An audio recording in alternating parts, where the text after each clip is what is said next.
যারা মিডিয়ার ভাইয়েরা একদম মাঠে নেমে তৎপর হয়ে যারা আমাদের মাঝখানে আছেন, আপনাদেরকে অনেক অনেক আমার অভিনন্দন, শুভেচ্ছা রইল। এবং ত্রিপুরা প্রদেশ মহিলা মোর্চার তরফ থেকেও আপনাদেরকে অনেক শুভেচ্ছা। এবং ত্রিপুরা রাজ্যের প্রত্যেকটি জনগণের প্রতি আমার নমন থাকবে, শ্রদ্ধা থাকবে।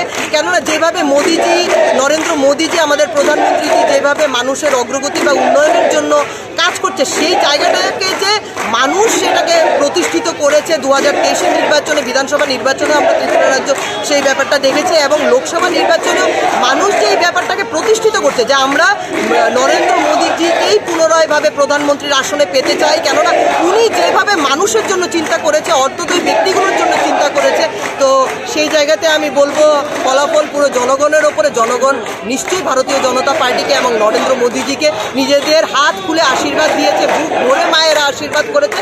আবারও আমরা পুনরায় প্রধানমন্ত্রীকে আমরা সেই আসনে, প্রধানমন্ত্রীর আসনে পেতে চলছি।